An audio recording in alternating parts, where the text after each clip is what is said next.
Welcome to the Soul Patch Podcast, the podcast where three American expats explore different topics related to living and working in South Korea. With a combined 45 years of living experience in Asia, there are plenty of stories to tell. So, pop in your headphones and make yourself comfortable. It's time for the Soul Patch Podcast. My tainted perception distorts my true topic for today then, which I think is going to be really fun. I do have a little bit of housekeeping, which should be I think it's good timing actually, because it seems that we've had a lot of extra downloads this past week. So we might have a few new listeners, which is great because over the last week, I have spent a bunch of hours trying to figure out how WordPress works and think I have a basic idea of it. And Jack, you have spent a lot of hours as well putting content up. And I still don't know how it very works. Cool. Not at all. But that's okay. We've got the content now. Yeah. And so for anyone listening and for joining, we've already mentioned in the past that we have thesoulpatch.com, but we finally have hosting now, and we have like a proper actual website at this point and proper emails as well. So please go to thesoulpatch.com to check us out. Again, if you have anytime you want to contact us, you can now do so at podcast@thesoulpatch.com, or if you want to email us, any of us individually, Kevin, Ryan, Jack at thesoulpatch.com as well. The website though also has our contact page, so that might just be easier for you to remember. You can just go there. It's also got all of our episodes up there as well, so you can see all of our show notes. Everything is hosted there.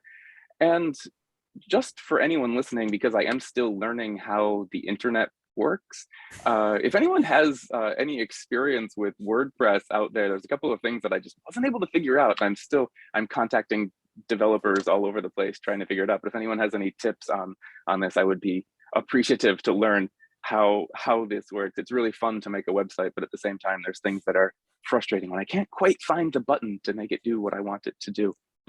But Right. We have a website, so please go check it out and tell me if you like it or if you don't, and what I can do to improve. Yeah, we'll take comments, good or bad, I guess, constructive criticism. Yeah.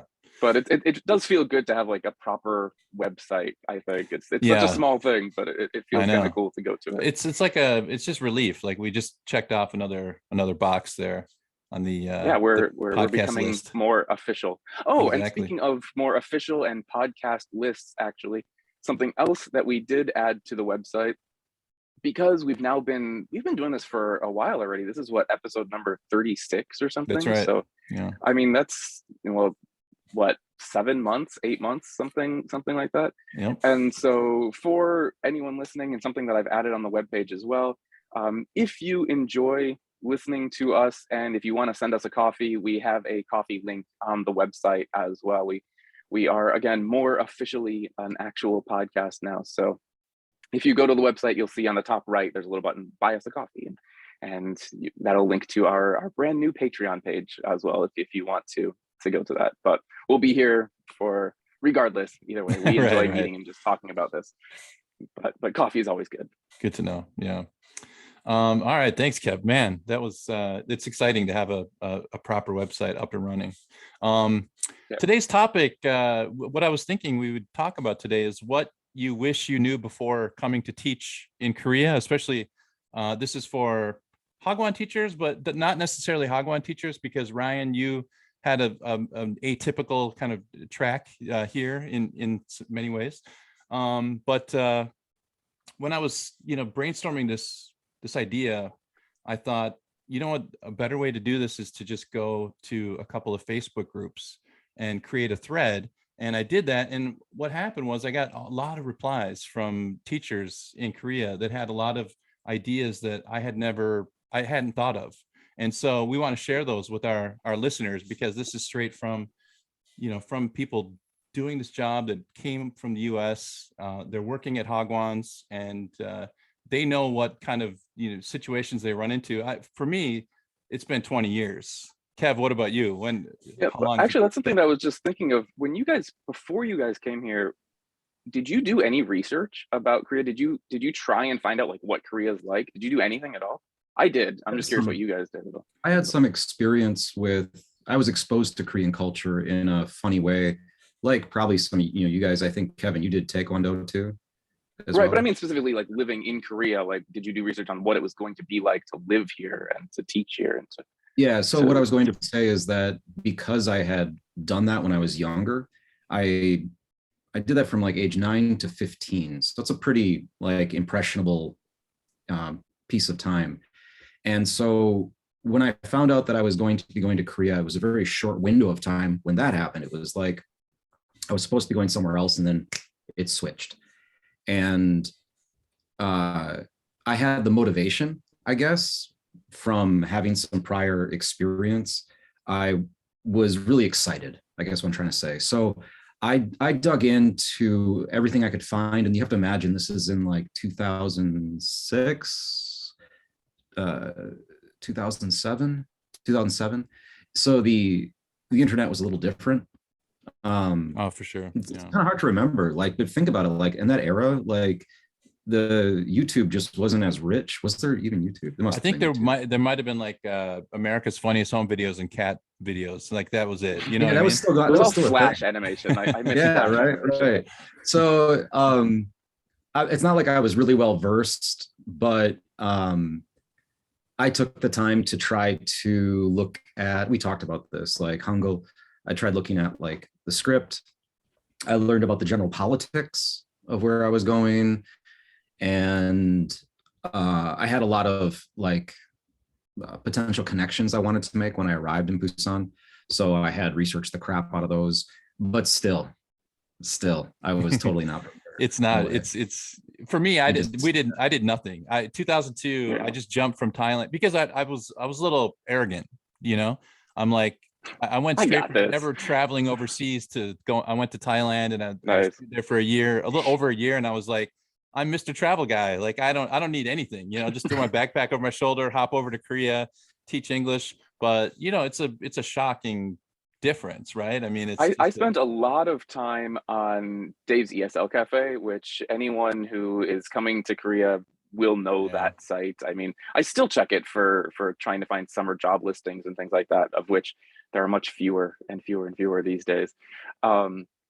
And at the time I was on those forums a lot because I think that was really like one of the best places to find information. And it'll be interesting to see what you found on and look through Mhm. these posts from Facebook and to hear us talk about it as well. Because one thing that I would warn a lot of people, and I don't know what Dave's ESL, what those forums are like now. I do know what the Korea subreddit is like, and it's not too far off from what a lot of Dave's ESL forums were in the back in the day, which is honestly quite negative. You're Yeah. gonna find some good stuff. There's a Yeah. lot of good stuff as well. You know, people are talking about like the food is great and this is great, but then there's a lot of people who are like, you're gonna get a shit job and you're not gonna get paid and you're gonna want to run away. And you see so many more stories of people doing midnight runners and things like that, that I was a bit trepidatious when I first came here, just because I saw so much negative, and there was positive Yeah. as well, but you had to know how to read between the lines. But also, I think this is that point of view is also represented in some of the comments. But I want to balance it no out doubt. because I think for every one of those negative ones, there were people that had these really rich positive experiences. They were almost like profound experiences for them, and then everything in the middle where it's like, oh, I had a bad experience in my first Hagwon, but my second two were amazing, you know, or I didn't really know what to expect, and once I figured it out, it made a lot more sense to me and I was able to navigate the culture. So it's a lot of it is, I think, I don't know, it goes like when I was in high school, my best friend and I went to a basketball camp and we were both so negative about it. We were kind of feeding, it was like a Right. negative feedback loop, right? Like my dad Yeah, said, it misery happens. loves company, right? Like you just, you know, Right. love to bitch and moan about something.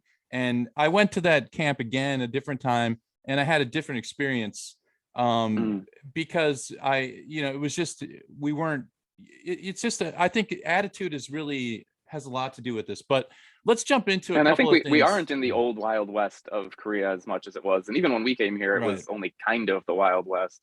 Yeah, but you got things to are different emphasize now. that. You got to emphasize that twice. I'm just gonna like hit back on that. It's attitude determines a lot of stuff in life, right? All right, if you're gonna do something like freaking crazy, like move across the world and work for a while, it's kind of a nuts thing to do. It's still not standard behavior. you got to be willing to open up and be a little positive about stuff. When I first came here, I met a group of people. We went on a pension trip. This was an international group, not just Koreans, but international, like people from all over the place. This was awesome. So we're up in the mountains, we're having a bonfire, having a good time. And I find myself at the bonfire with this guy. He's from Washington State. I went to school out there. So we're connecting, we're talking. And all he can talk about is how horrible it is. He's been in Korea for about 6-7 months. And we're sitting there at this bonfire up in the mountains with all these people sharing culture from around the world. I'm just looking around myself. I'm like, yeah, this is terrible, right? Like, what? It's what you bring to it. Like, if you're coming here to escape like some hellish life you got, well, you know, you're probably dragging some of that crap with you. I don't know. Right. Your kind of intention is really important. My intention when I first came here was kind of funny because I had a friend's friend back in the States who's like, oh yeah, she did the Midnight Runner. It's going to be tough, Kevin. Are you going to be okay? And so my intention when I came here, I wasn't planning to stay here forever, which I have. But my intention was I after 1 year of living here, after 1 year of working at the Hagwon, I want to stay. Not necessarily that I will stay, not necessarily that I intend to stay for a second, third, fourth year, but I just hope that by the end of my first year, I would be happy enough to be like, yeah, you know what, Korea's cool enough that I'm okay to stay, or I'm okay to go, whatever. But I'm happy enough that I enjoy the country that I'm happy to stay here if the jobs and everything worked out. So my goal was I want to stay by the end of my first year, and that was kind of my intention. That's the right attitude for like anything, right? You're going to go there, try to make it happen. Try to make it happen, not show up and be like, yo, feed me. Right. Like, I'm not here to critique this. I'm here to critique this. Are you entertaining me? You know, like if that's your attitude, you're not going to really travel anywhere and enjoy yourself. Like you're not going to get much out of anything. Like what Kevin's saying, this makes complete sense. You go and you just say, I'm going to try to make the best of this. Right. I think it's Eckhart Tolle, wherever you go, there you are. Am I right about that? I think that's, you know, you can't escape yourself. Like you said, if you're projecting something negative, it's going to follow you over. It doesn't just drop into the Pacific and you know, go away on your way to Korea or Thailand or wherever. Let's get into some more. Let's get into some stuff. like more. Yeah. So this is what have you found? Something that gets stuck in a lot of teachers' craw, and I think this is a fair critique, and it's the what kind of salary can you expect from a Hagwon job? And I would say probably around 2.1 is maybe the median salary per month. 2.1 that seems million. Still pretty average, which is shocking to me when I hear that. Which is about the same as what it was offered when I was here in 2002. It was the same as when I first got my first job here. That was like when I was on the ESL Cafe. It's like, what's the job going to be paying? It's 2.1 million per month, and that was 15 years ago. So same. 20 years ago. Exactly the same. And now you got to look at it from like I guess a market perspective, is that they're going to pay as much as they have to, as much as people are willing to work, if they're going to keep getting supply. I mean, I think it was a supply and demand thing, right? There was probably more demand in 2002 than there is today. There's probably not a lot of demand because that's one reason I came to Korea and not going to Japan or China at the time, because at the time getting a good job in Korea was easier 15 years ago because there was there were fewer people coming here. Everyone, when I told anyone like I'm gonna go teach English in Asia, everyone was just like, oh, the JET program in Japan, right? Like just automatically, that's what everyone thought. And I'm like, no, actually I'm going to Korea because I'd done a lot of research and because Korea at the time was more competitive. It was easier to get a job as an employee. Now I think it's more the employers have it a little bit better. More and more people who are coming. The tide shifted, like who has the leverage, who has, I don't think that really teachers have any leverage these days because there are so many people trying. And I think it has a lot to do with the economic climate in America as well, or just, in general. So younger people are coming over here looking for opportunities, but that makes it more competitive. Which is, and we'll talk about that a little bit later, because that's in some of the comments, the idea of like starting at a Hagwon and working your way up to a university job, that is kind of become that's kind of a myth, and so we can talk about that later. Something to add about that pay thing though, just so that everyone knows, is that yes, it's only 2.1 per month, but usually you're going to get an apartment for free. Right. of course as well. And if So it's in that's a Seoul, that's plus. worth more money now than it was 20 years ago. You know what I mean? Good Like point. it's, yeah. Good point. You have a place to live. I don't know Yeah. what types of places they're offering you. I mean, my first Hagwon, I just had like this cheap little office style, but I mean, it was a free place to stay, and I was just out of uni, Yeah. so even only making 2.1 million at the time was, I mean, that was a proper job, and I didn't have to pay rent, Yeah. and I When think bills were included as well. I don't remember. when you put it in that frame, like when you said it was still 2.1, like that kind of blows my mind because that's like below the poverty line in the US pretty much. I mean, that's not a lot of flow. But if you've got your apartment taken care of and you're in Seoul, your basic one room apartment, like a 6 pyong apartment or even like a 9 pyong apartment, you're going to have to put down maybe 5 to 10 million won, like $5,000, $10,000 as key deposit. And then your monthly is going to be probably, you're lucky if you get under 500? 500 bucks a month. Yeah, 600, Right, 500. it's 500, Yeah. $600 a month. Mhm. So if you tack that on, so regards to the key money, which is also a frustration if you don't have that type of cash on hand, then you're talking about a paycheck that's more like 2.6, 2.7. Mhm. Still not great. But if you But tack on health insurance now, put that on yeah, there, because yeah, if you're an employee, you have a right to, if you're on an E2 visa, they need to report you as a full-time worker, and you should get a healthcare benefit as well. So yeah. So Which is huge kind of, because it's not a great pay package, but it kind of rounds out. Plus, what else? You also get severance, right? right, you get, yep, the severance is no, some people call this a bonus, but that's actually a misnomer. This is by law, they have to give you this month's pay at the end of your contract. So Yeah, so you get double payment on your way out, which Yeah. for a lot of people that are coming here for 1 year and then you want to go backpacking through Asia type of thing, cool. You get like double bubble on the last day, so that's already like basically saved for you. Like Kevin was saying, probably you get utilities thrown in. I would think it's like all in one package, but I don't know. A lot of small apartments, like I had one in Songdo for a while. The Gwalibi included yeah, think like everything I think except there's for, like, usually like some water. cable TV or something like that. Like yeah, sometimes water is included. Yeah, I I Sometimes don't remember you what I own had included in electric, mine, like but you might have to pay electric, but but the Hagwon might cover it. So I did have to pay uh, for my internet because I remember having to get that installed to get that Yeah. work. Of course, I had to pay for my own cell phone. But like, yeah, electric, water. It was a long time ago. I Yeah, think it in was included. I don't Itaewon, I remember paid paying. for all my utilities. When I was in Itaewon, I paid for all my utilities. I mean, I wasn't going through, no employer gave me housing. I got my own. Right. But I'm just comparing like where I moved from there. That was like a kind of a villa or whatever. And then I moved to a little, like basically what you'd expect, like 1 bedroom student housing type of thing temporarily. And in there, it was, I think it was odd. It was like the Walibi was $60 a month. And that covered everything except for water. And I don't know why it was like that was out of the mix. But I got yeah, internet. it shouldn't be too much. But that was all for, separate you know, because you worked all those deals out on your own. That wasn't part of your Yeah, package for school it's, or I anything like guess. that. So Yeah. Okay, so you got the pay package, but there's some, I would say, some definite benefits that go along with it, right? You got your health care, you've got Mhm. your severance pay, you got a pension at the end too. We'll talk about that a little bit if we need to, if we want to. And then you got your base salary, which is, depending on your experience, you probably could get it up to 2.3 or 2.4 is definitely a possibility as well. I actually did So, talk mine up yeah. to 2.3 when I very first started here, Mhm. which was amazing. Because I was coming over, I had my master's degree and I was applying to teach it just like, a kid's Hagwon.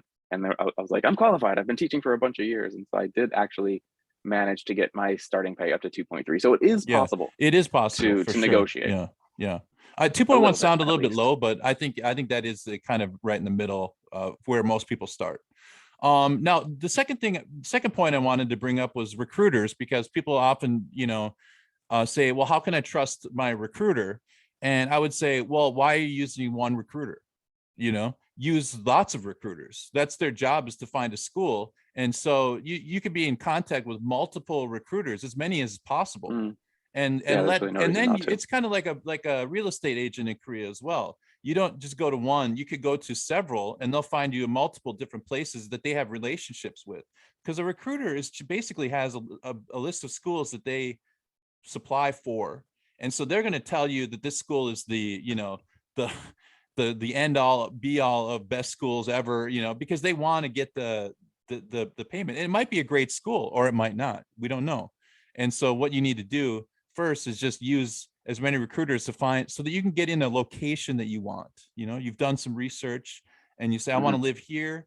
Find me a school in this area, or, it'd be easier if you live outside of Seoul because there are more options. People don't want to live outside of Seoul as much, but I live in Gyeonggi. I can get to Seoul in 50 minutes. So, on a bus, and you get a better apartment the farther out of Seoul you get, which kind of seems counterintuitive. Cleaner air, well, because in Seoul, a lot of the buildings are dilapidated, they're kind of older buildings and they're just holding on to them because the property is worth so much.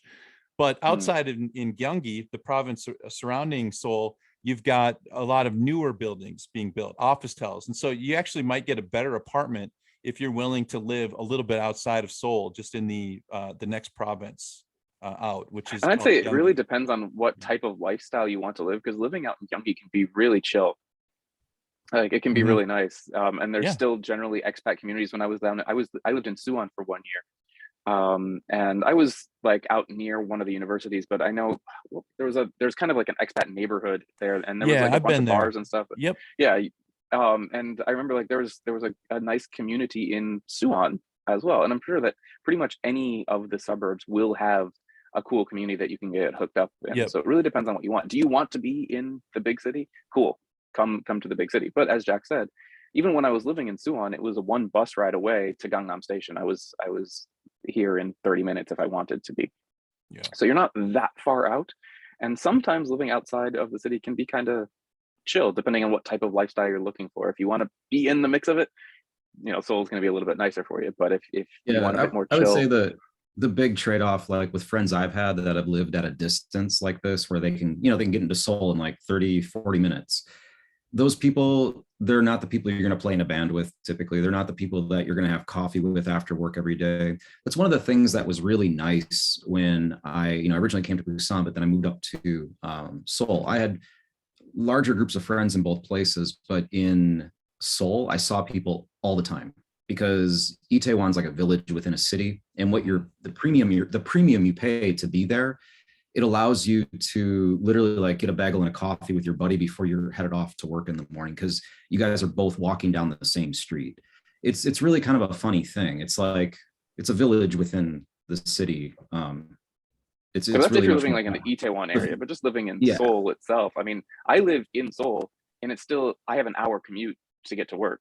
Yeah, right. Yeah, it's a huge city. So, I mean, it's like LA, So I guess my point was like I was just backing up what Kev's saying. Like, you want to consider what lifestyle you're looking at, because if you say like, I want to have this community thing where I'm very social, I want to be out 4 or 5 nights a week, I just need to be in Seoul. No, that's not enough. You could end up like Kevin's saying, like you can be in Seoul and it's an hour commute. The city has like different weather depending where you are. It's a big place. True.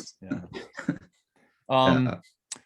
So as far as the recruiters go, like you find multiple, because you want to find that location because you want to know what your lifestyle is. Are you a city person, or are you, a little more chill or really chill? You can go out into the country, which you'll have a totally different experience than what we had if you're out there in, a little tiny village. Your Korean will get very good. Your Korean will get really good, and you might make some really, really close friends too. I mean, so if you like swimming, you can go to Jeju. Depends on maybe oranges are your thing. You really like oranges and shellfish. There's some flavored chocolate communities down in Jeju as well. Actually, I had a friend who was teaching down there, and I visited him, and there's like, again, big expat group down there. We went out one night and we were hanging out. So yeah, it's Jeju, like another country almost. Jeju is a separate thing almost. If I could take our job and like move it to Jeju, I probably would do it. I like Jeju. Yeah. So a couple other pieces of advice here was just look on multiple forums. So go on Dave's ESL Cafe, go to wayguk.org. That's another big one where you can find job postings. Join multiple Facebook groups, which is where I got a lot of the comments for today, or all of the comments for today was from Facebook groups like Every Expat in Korea, ESL Teachers in Korea. So you just do a little Facebook, join the group, and just throw out a comment asking people, even like, have you heard of this school? Is it a good school? What's the reputation of the school? Someone that works there might see that. This is the other thing is ask when you're getting into the interview stage, and you want to start looking for like red flags, right? What are some of the red flags that you would think that might come up? Well, one of them is if you request, speaking to a teacher that currently teaches at the Hagwon, and they say no, that's a red flag. Because there's a reason they don't want you to talk to somebody that works there, right? Because I think it's a really important question. You might be shy to do it, but don't do it. Ask them, say, I'd like to talk to a teacher, one of the foreign teachers. I would like to just have a conversation or a chat over a messenger or whatever. And if the school says no, we're not going to do that or whatever, then I would look for a different school. Like, don't ignore the red flags, and then but talk to the teacher and ask them, what's the history of the school? Like, are they good at like finishing? Are people good at finishing contracts there, or are there a lot of runners?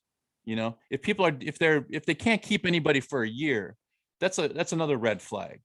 If they've fired somebody in the 11th hour so that they don't have to pay the severance, the benefit, the double month's payment, that's a red flag. So you want to try to do some research and talk to somebody that actually teaches there that will give you. Now, I know that you might end up talking to somebody who's got a very positive attitude about it. But in my experience, I found that just by talking to somebody that works there, I was able to get a pretty good feeling about what the school was like, the atmosphere, the chemistry between the teachers, the work requirements, the hours, that kind of thing.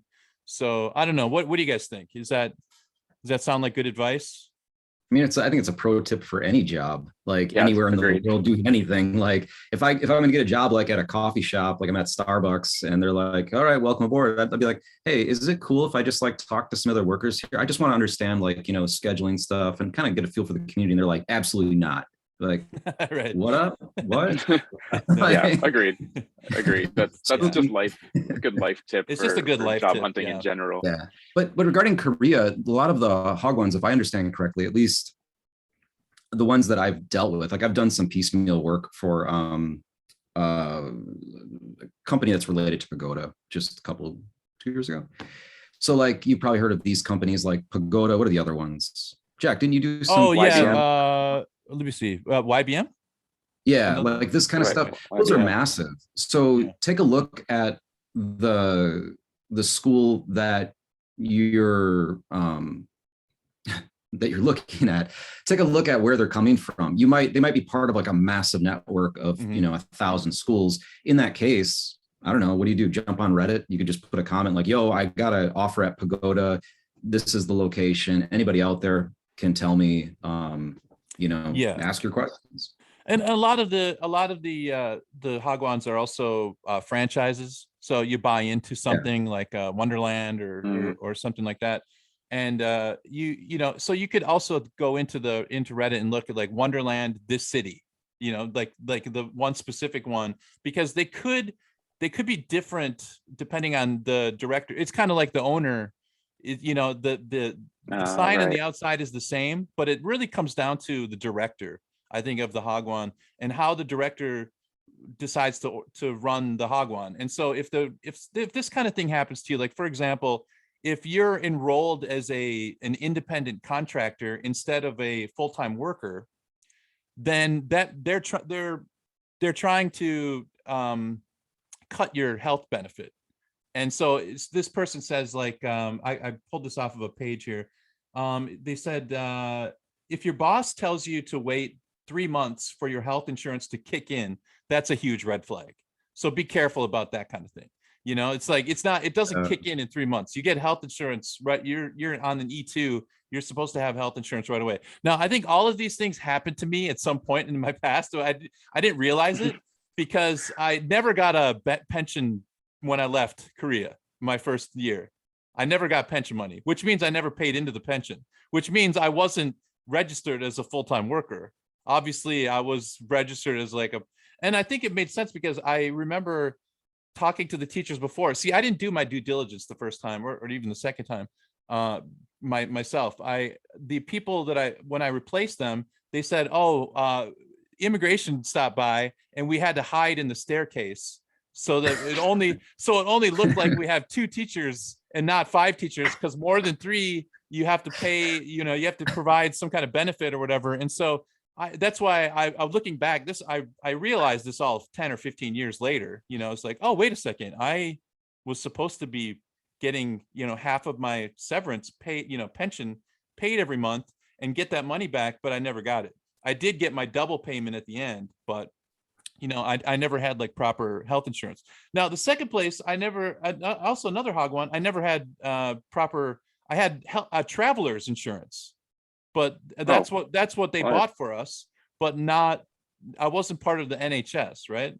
Like they're cutting corners there. Yeah, right. So you have to be careful. This I've experienced this, and I wouldn't even say my experience was bad necessarily at these places, but it was just like there's a lot of corner cutting and stuff like that. So you have to, be careful. And I'm going to put some numbers up in the description where you can actually call and you can get information. So you can call the health insurance and ask about your, whether you're registered, and they speak English. And these are websites that are designed for foreigners living in Korea. So I'll put those up and in the show notes on the webpage. In the show notes. soulpatch.com. Maybe something else also to add for people that are looking at Hogwans. Again, I'm the one with the limited to really no experience in this, but there's one thing I think I can contribute. I do know that the Hogwans as a business, they're a difficult business to be in if you're running one. And yeah, you're working with teachers that are international. You've got kind of slim margins. You've got students that are coming and going as well. I do have a little experience with the Hogwan. When I came back to Korea, I had some overlap time before the semester started in Seoul. So I came to Busan and I was just hanging out with friends. And one of my friends, he had been working at a Hogwan for a couple of years. And he had some other friends that had worked there. Of course, he made friends with, working there. He was leaving and he said, hey, you want to make a few bucks? You're just burning through cash here. Why don't you come over here? And his description of it, now this might not sound good, but it was actually kind of perfect. So he's like, look, they're not going to pay you on time. Okay, right away. That's a red flag, right? They're not going to pay me on time. I'm like, get the hell out of here. I'm not doing this. But he's like, no, just listen. They're pretty awesome. You won't have to do your next visa run, because there was actually 1 month lap that I would have to do. So it was kind of annoying. Like, they'll sponsor you. Okay, that'd be nice. I've talked to them. They know that you're going to be leaving and they're cool with it. The reason they don't pay on time is basically just because they're struggling. Mm-hmm. They're really nice people and I trust them completely. So I went and worked there, and yeah, they did not pay me on time. They paid me like a week or like 10 days late. Yeah. And the last, they gave me a bonus payment months after I was living in Seoul. Wow. So, yeah. I mean, they were really kind, and they leveled with me. When I got the job, they're like, look, we're struggling. Like, we're doing the best we can. This is your contract, but there might be some times when I've got to slide this. They were really cool about it. Now, I'm not saying that's a great job to go look for. Like, you should probably find something better. But when you're talking to somebody who currently works there, they might have a positive opinion about the place, but they might not be playing completely by the books, and that person might just be cool with that. Yeah. Like, if you're not cool with getting paid late, well, then you don't want to do that. But for me, it was fine. So if you would have asked me, hey, is that a good employer? If it was a 2-second conversation, I'd be like, yeah, they're awesome. They were so kind to me. They took care of me. But it's probably not a place that most people would want to work. So yeah. No, I agree with you. I think that it's not some kind of like objective. I mean, there should be some objective things, like they promise you this much salary, they give you that much. But if you're willing to work with them, I had this conversation with one of the teachers on Facebook, and we're gonna start to get into the teachers' comments right now, because I think that's where really interesting conversations were. And one of the teachers, she's I believe she was a head teacher in a Hagwon. Right now, she is a head teacher at a Hagwon. And she was talking about how if you just come in on your first day and you start demanding things, you give me my pay, you start, if you haven't built up any I can't remember how maybe like human capital or relationship capital, so what you do, by she says, by working hard and being diligent and doing her job, she was able to build up some a kind of a reserve of capital. And so when she needed to use that to demand something, when it was time to draw the line in the sand, she had that capital built up so that she could spend it by, saying like, no, we're not going to accept this. This is too far. This is too much.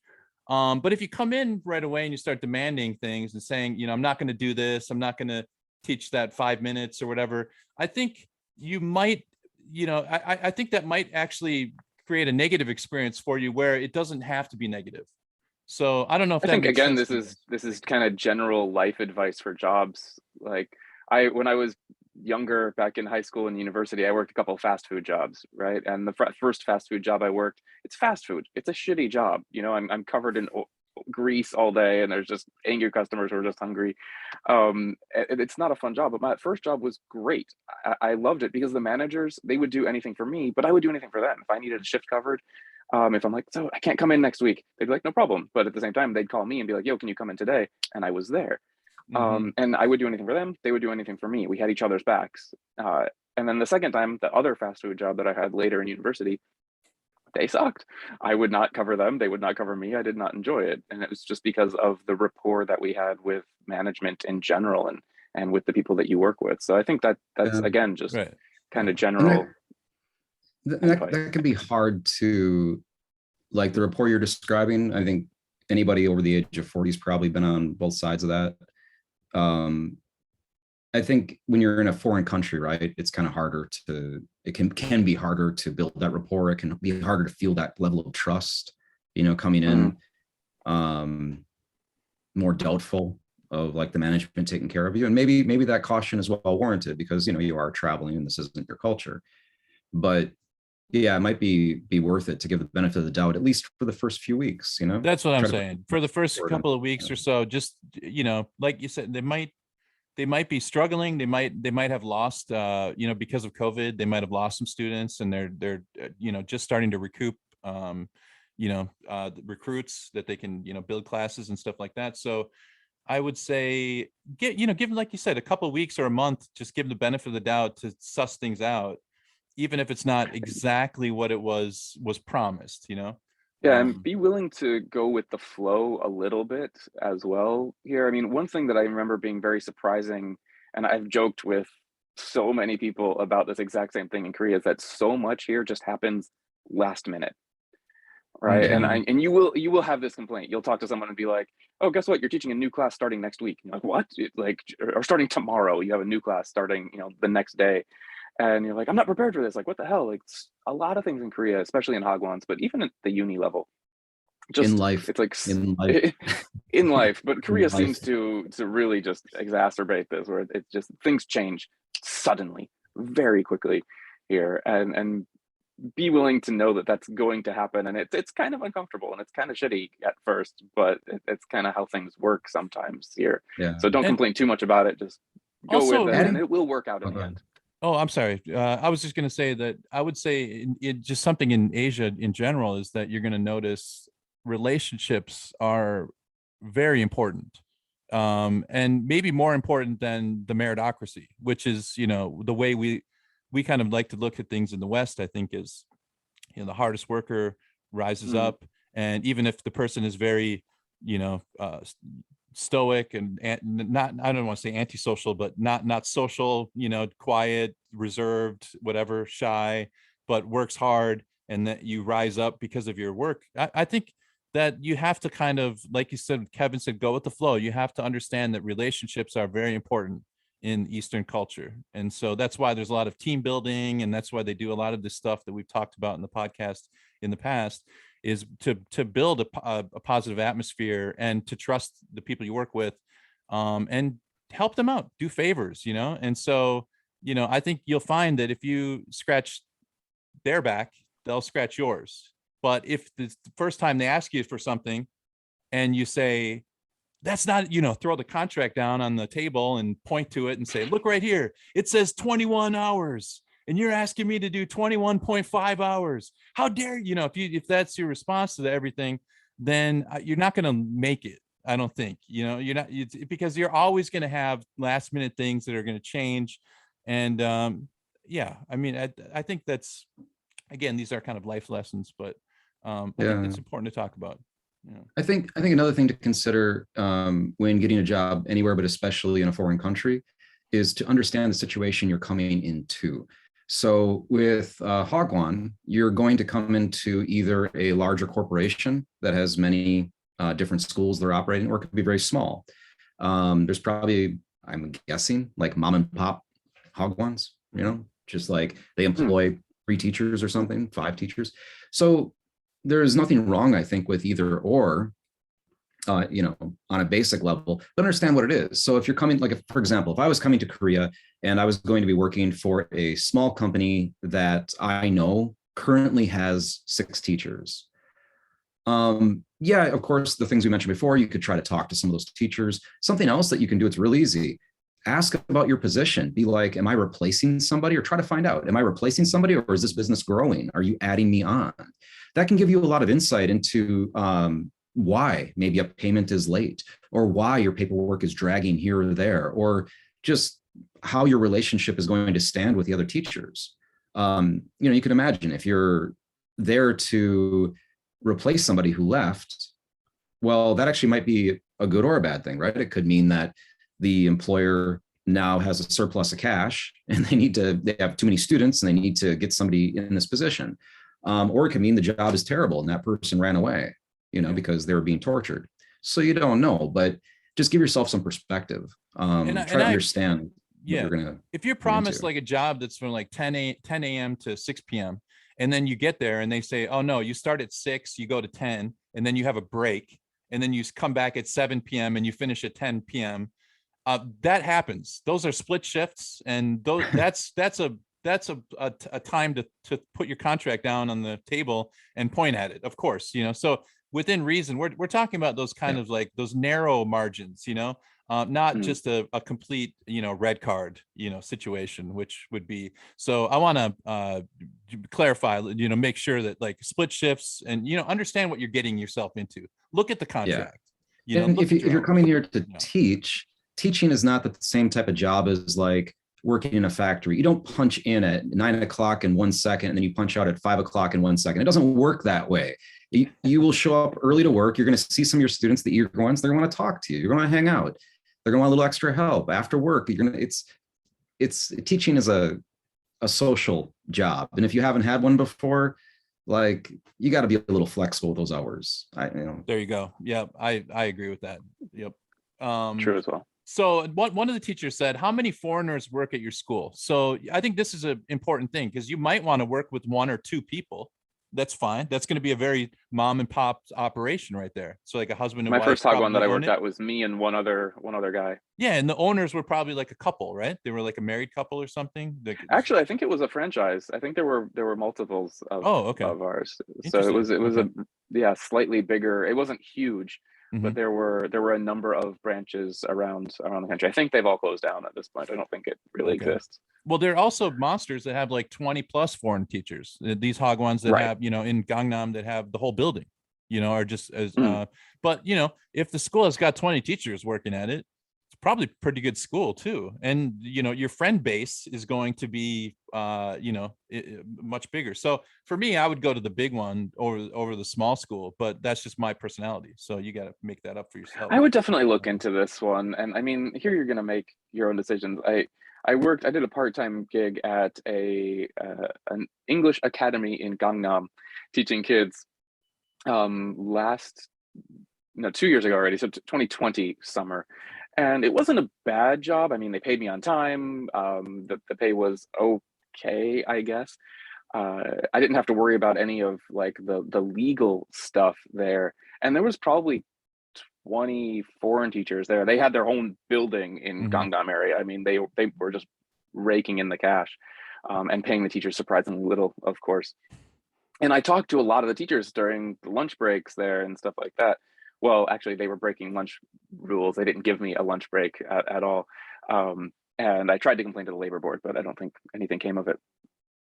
But a lot of the teachers that were complaining about it, they were just like, yeah, like it's I mean, the pay is okay and we paid on time, but these guys are just in it for the money. You know, Mm. they're 100% like they're cutting corners and everything. We don't get what we need. So big doesn't necessarily Mean bet equal good. translate to better. Yeah, sure, sure. It can, but big can also just mean greedy. Okay. So Yeah. just again, if you can talk to someone who actually works there, that's going to be much better than just saying like big equals good, small equals not. Okay. Getting the actual, you know, information from someone on the ground Yeah, is yeah. infinitely Oh, better. absolutely, for sure. I mean, they're making a ton of cash if it's got 20 foreign teachers. So, Oh, they were, you know, it's when just I did the math for how much like my class, I would look at all the students and I was like, I know how much you're, that one of the students accidentally like put their receipt down because they paid that morning. And I yeah. was like, this is how much you pay for, like, I get that much for just one of you, and that's my monthly payment. And there's how many of you in this classroom? So yeah, they're raking it in. I had a really good like a nice chat through the Facebook with one teacher. He said that when I first moved to Korea, I found it helpful to be open-minded to all new experiences and low expectations.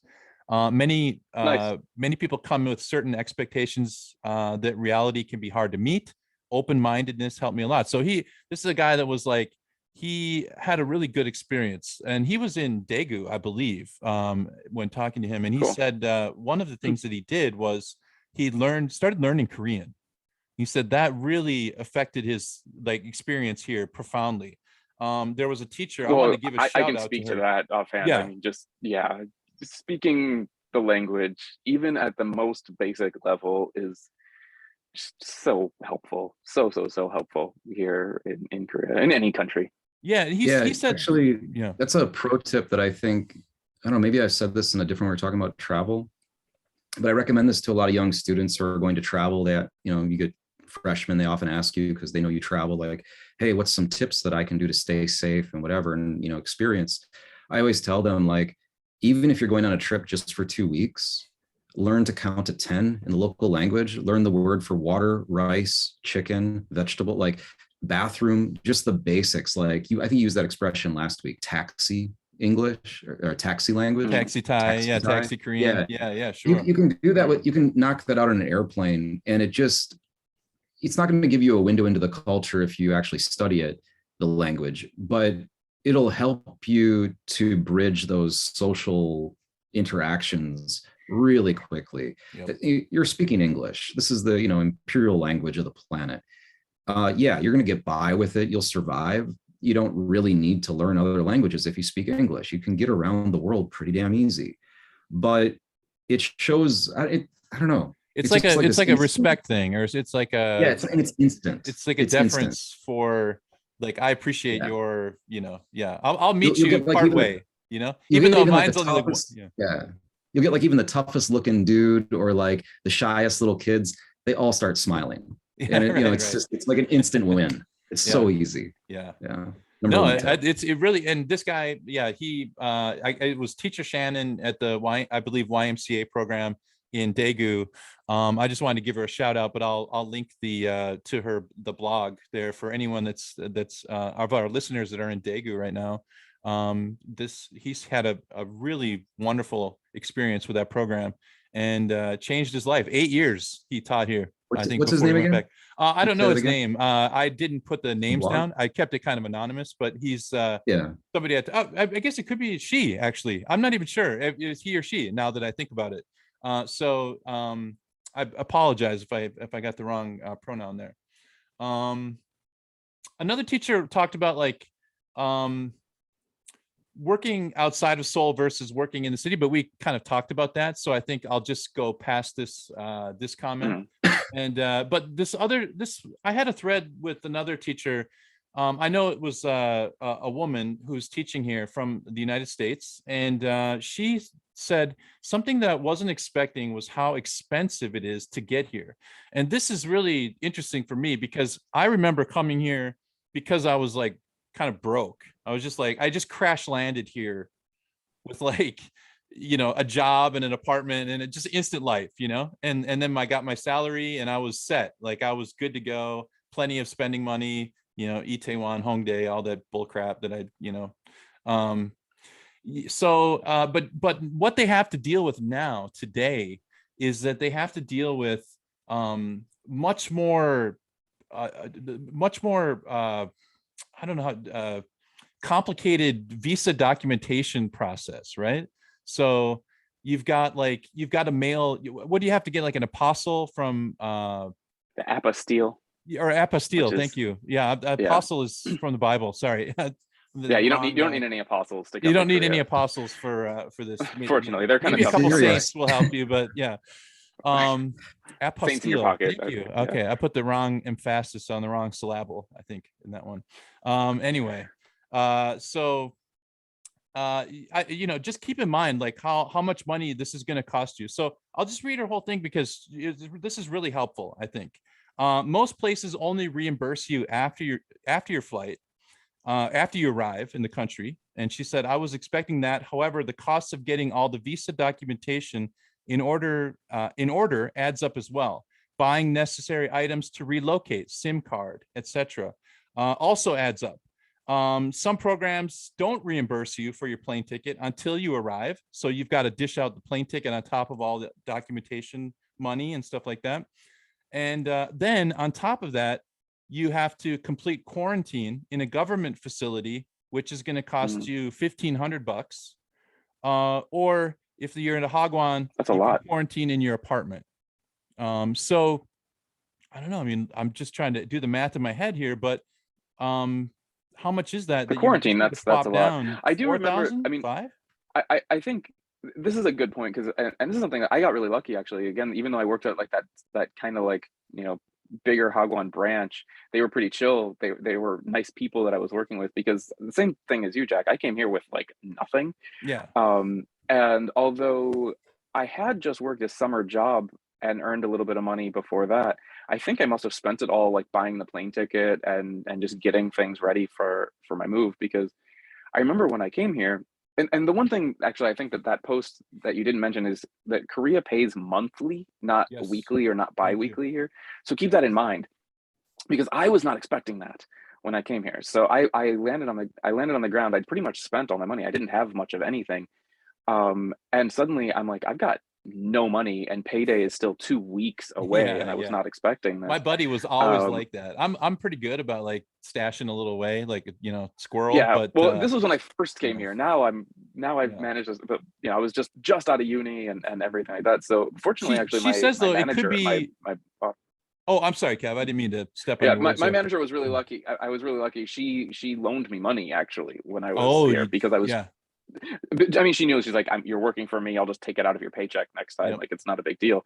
But yeah, I came here with nothing. So have at least a few $100s extra because you might not get paid for a month after you arrive. One of the teachers on the Facebook group was nice enough to send me her school's documentation that there's a document that she has that she gives to all the new teachers, and she said have at least $600 in your bank account, or that you have access to when you come here.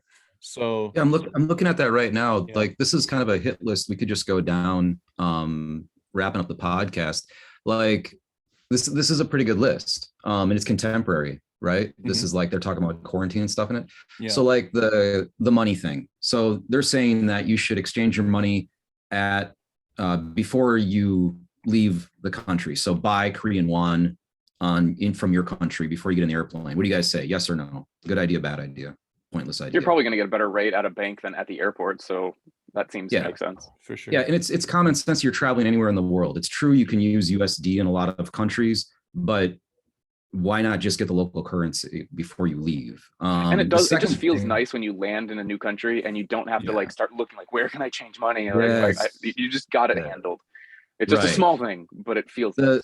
The second thing, this thing talks about like power of attorney with your bank and all this stuff. I don't know about that, but I would say no matter how big your bank is or how much you've traveled before, my experience,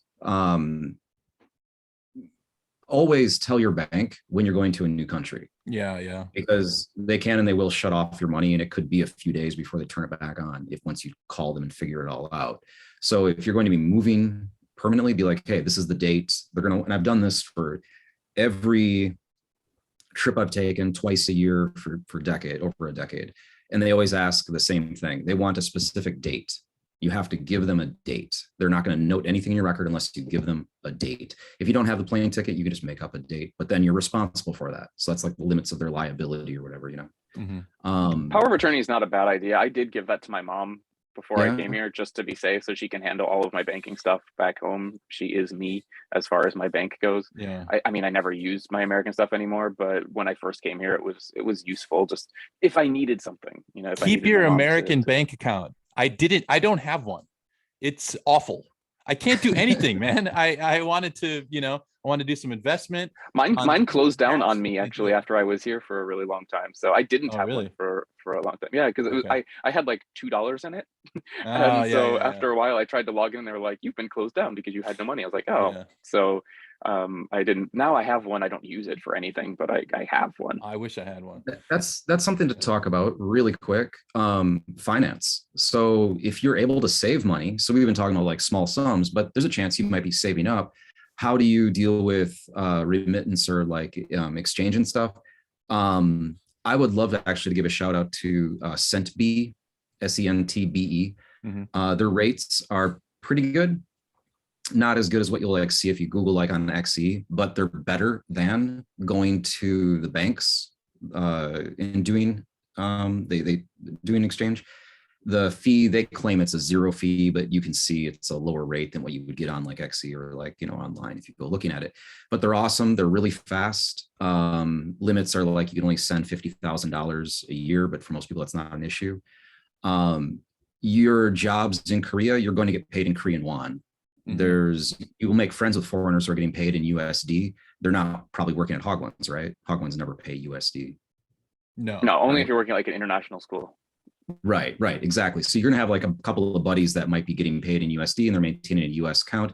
You are most likely, if you're coming into the Hogwon situation or teaching in Korea in any way, 99% chance you're going to be with a Korean bank account with Korean won.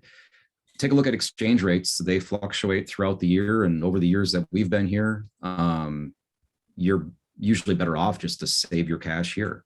Wait for windows of opportunity where the exchange rate's good, or if you're spending your money here, you're living here, just keep won. I mean, I hold quite a bit of Korean won unless I want to get it over into a brokerage or into specific stuff I've got going on in the States. What would you recommend to our teachers our listeners out there that have student loans, that they're making student loan payments in the US? Can you send it from like your card here to their bank, or it would have to be transferred from your bank here to your bank in America and then take it out of the bank in America? Okay. You got to bounce one time.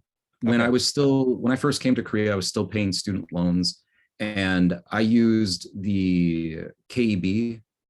Korean Exchange Bank. Yeah, they had a pretty cool system. I think they probably still have it. That's another way you can transfer your funds. Yeah. It's pretty slick. If you have an employer that you want your paychecks to be put into USD directly, so the opposite of what I was talking about. If you want your money just to be sent to the US, KB had this account called the Easy One, I think.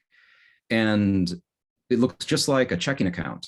But whenever you put money into it, or if someone else puts money into it, so if your employer puts money into it, it automatically bounces and it gets transferred directly to whatever assignment account that you put with it, which would be like, your American account. So it's a like instant send.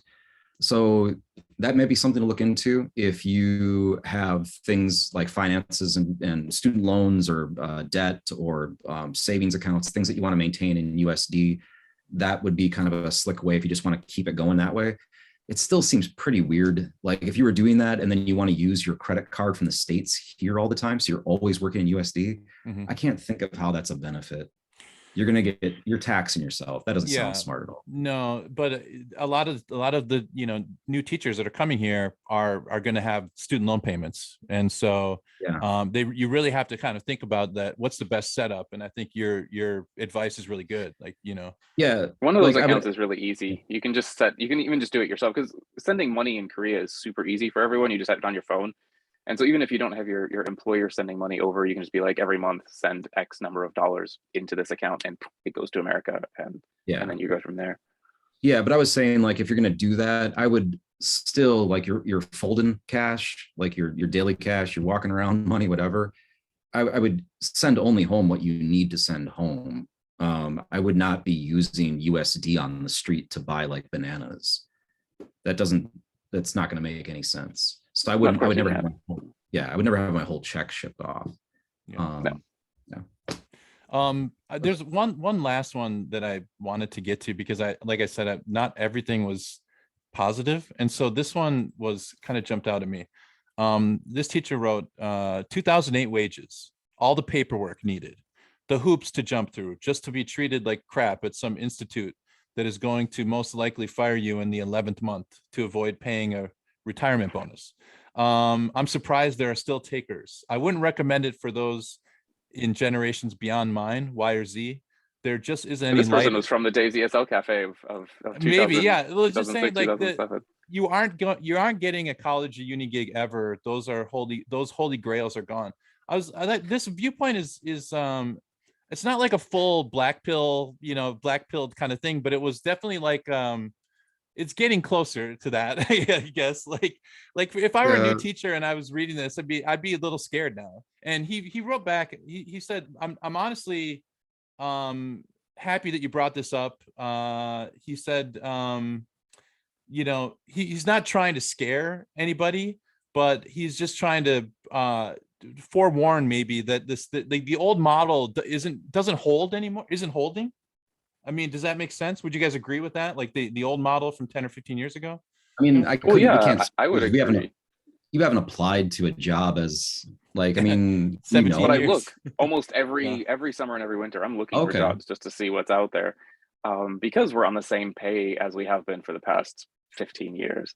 And yeah, I mean that's why I came to Korea and didn't go to Japan and didn't go to China 15 years ago, was because at the time it was easier to get a good job here in Korea, like I was saying, and that's why I chose Korea, not Japan or not China. And I didn't go to like Thailand because I needed to pay student loans and I needed to earn money in decent money, not Thai baht.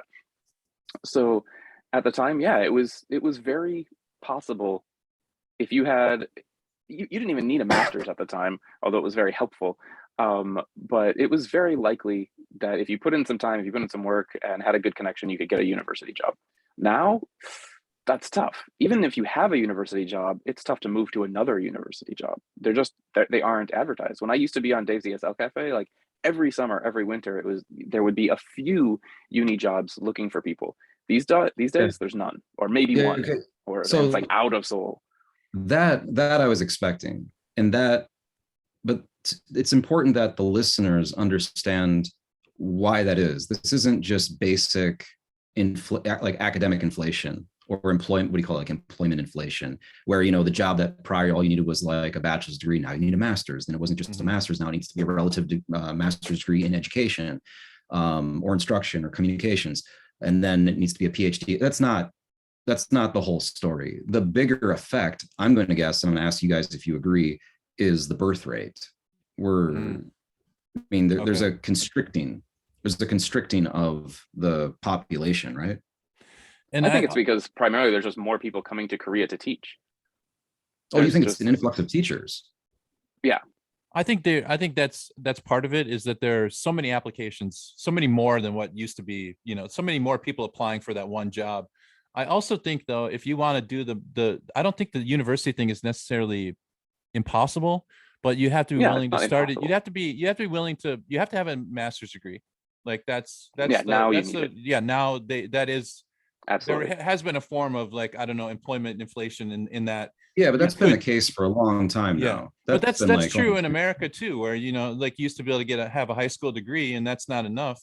High school diploma. Now you need a college degree. Now you need a master's. You need a PhD. Same dynamic working here. But if you're willing to go to a smaller university outside of Seoul, in the countryside, you can build up some experience there, and then True. apply for university in Seoul. I don't necessarily think it's impossible. I just think that if you're a Hagwon teacher and you come here with a bachelor degree, and then you're going to try to get a university degree or a university job, you're going to have to find time to do a master's program somewhere in between there. and that might be Yeah, you need impossible. jigs. You need a master's at this point. That's 100%. Yeah. Yeah. But I Even don't outside of Seoul, see I that think. as like really, I mean, from the time that I've been here, that's not some experience of inflation that I've experienced. When we started at our university 12 years ago, we had a requirement that you had to have a master's degree. I mean, that was a thing, and it's still the same thing. Now it's more specific. When we were hired, there was people we were working with that had background, we're getting jobs that had background in like engineering or something. Now, Music.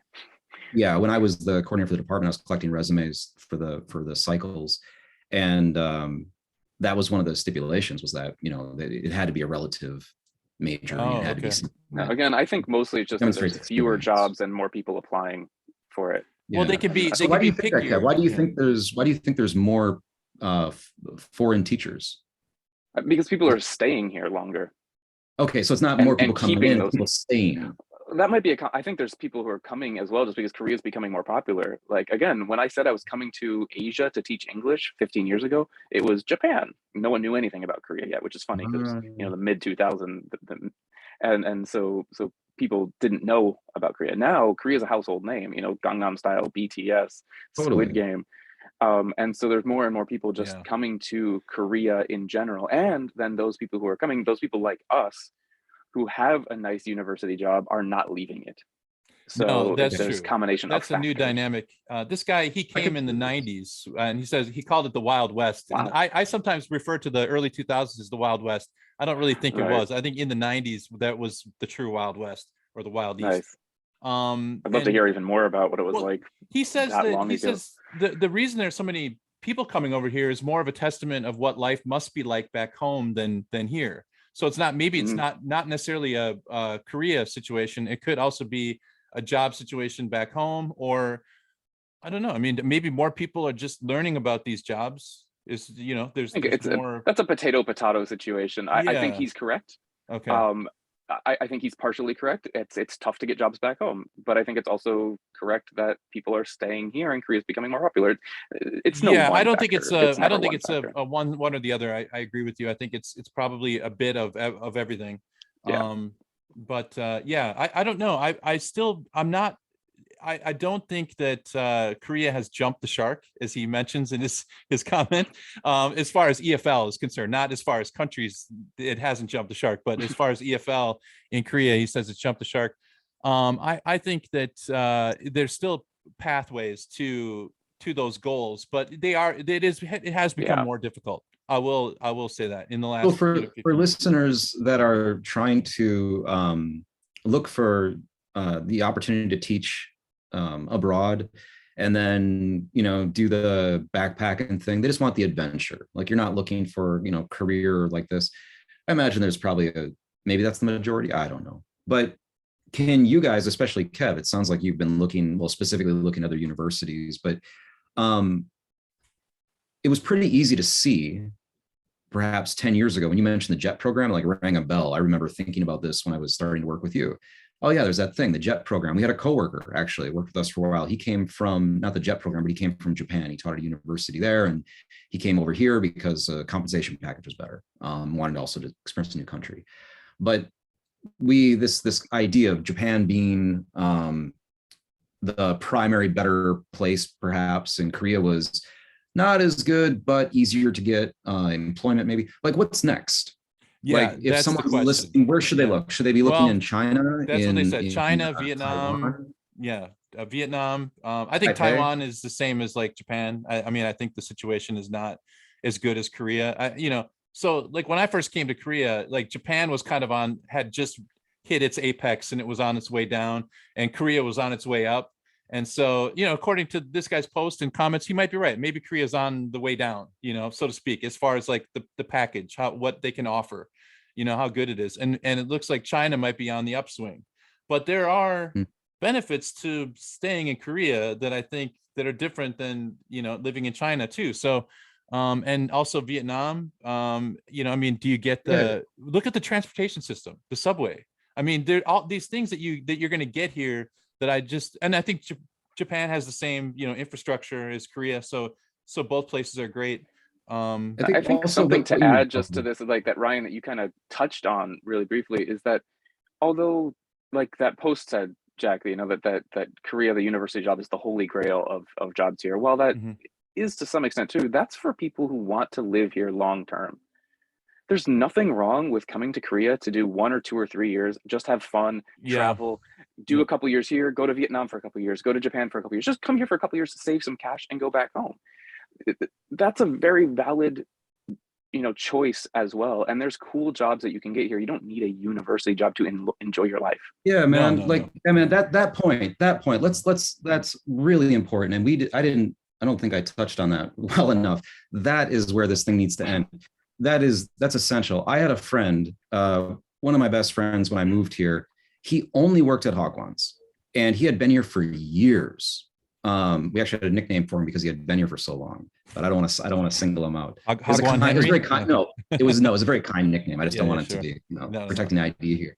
But his thing, he was a good teacher. He cared about his students, but what he wanted was latitude to come and go. So what he ended up finding was, over the years, he developed relationships with Hagwons, private lessons, that knew he was only going to be here for like 6 months at a go. So he would come, stack up some cash, and then travel, build good relationships, leave, and know that he can just drop back in and continue playing. That was his lifestyle. You could do that now. Blast. It was for 2 decades. Yeah, you can still do that. You can still rock it this way. Yes, that's the thing. Is if you're a nice person, if people like you, you get along well with people. Once you've done your year, like, you have to kind of do a year first, just to kind of get to know the place, to get the lay of the land. But you could start to build relationships, and you could have that kind of lifestyle where you could come in for 6 months, and you could, they'll work with you because they like you and they know you're a good teacher and dependable. So, and it's like anything else. It's kind of where, when I chimed in the beginning of this, like, it's what you bring to it. I had a friend in Busan. I knew him very briefly, just for a couple months, and he was working at a public school. It's a good job in Busan, and he had worked there for just 2 years. And he wanted to go to Vietnam because he had traveled there on the break, and he loved Vietnam, loved the culture. He was studying the language, and he loved Ho Chi Minh, of all places, which I couldn't understand. I mean, no disrespect to Vietnamese people. I love your country, best cuisine, Southeast Asia. You guys are awesome. It's an awesome place to tour, travel, beautiful people.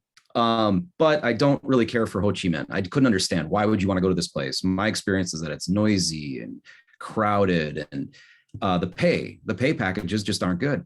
But he was like determined. He's like, no, I really just want to dig into Vietnamese culture. Fast forward 12 months later, he's like the assistant director of one of his programs down there. I mean, he was rolling with a bachelor's degree. Yeah, but he went in with just total positive attitude, and he still lives there. It's his career, it's his life. I think he's got a wife and kids there. So again, it's just, and the thing about that year, make those connections, see if you can make it work for yourself. And if it's working well, be creative and lean in. There you go. I mean, the Hagwon, you can just drop in anytime and do the Hagwon job. If you want to teach at the public school or university, they only hire twice a year, 2 times a year during the school semester. So understand that difference is that the Hagwon is very flexible. You could start any month. They're always looking for teachers anytime. So, drop in, work a year, save some cash, travel, drop back in, build up the reserve. I mean, it's a lot of people do that. And when I was working at that part-time Hagwon, some of the people there I was talking to, they enjoyed working with little people. So that job was perfect for them as well. It's not for me.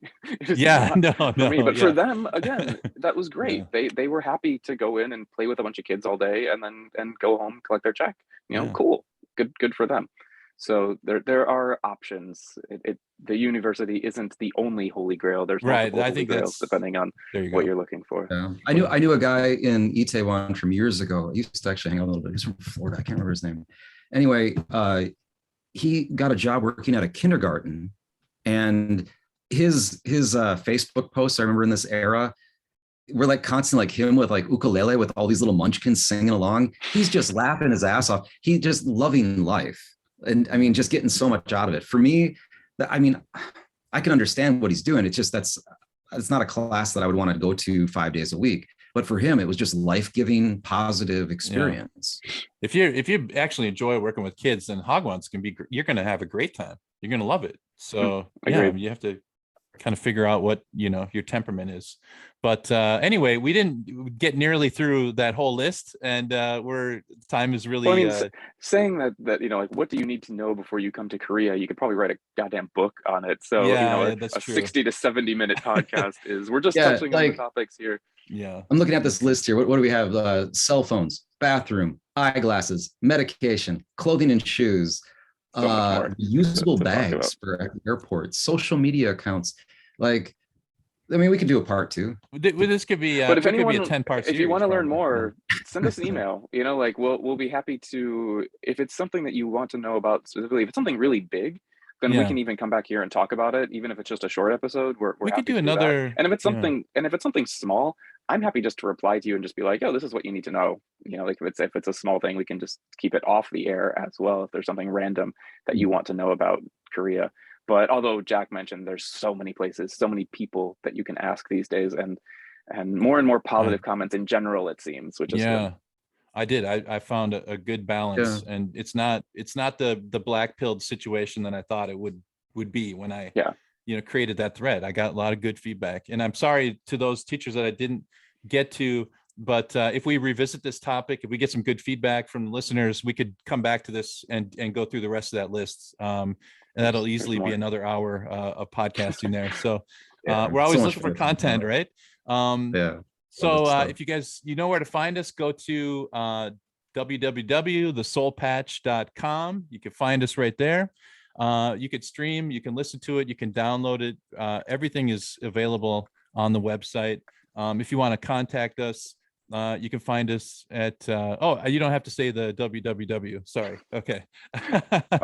No, just thesoulpatch.com. If you want to contact us, though, you can get us at either Jack, Ryan, or Kevin at thesoulpatch.com. That's our email address. We've got a contact page on the website, which is probably even easier. Yeah, I mean, that's really easier. Yeah, just go there.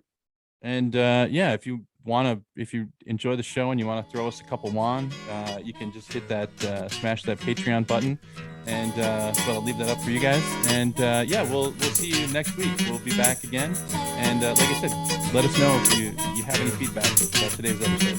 Thanks again. Bye. I like to pay a couple respects to the people that made me what I am today. Nothing gear.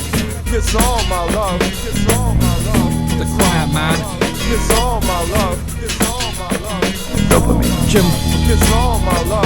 It's all my love. It's all my love. The brain. It's all my love. It's all my love. Hey Bobby, let the bass go.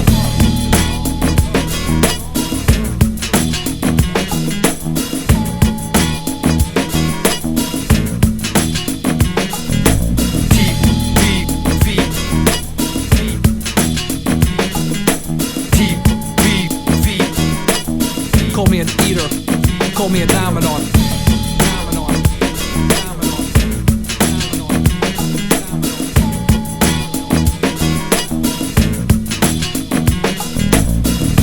Long face. It's all my love. It's all my love. It's all my love. Obsolete. It's all my love. It's all my love. It's all my love. 8-1. Zarkov. It's all my love. It's all my love. It's all my love. Deep, deep, deep. This is a pen pusher.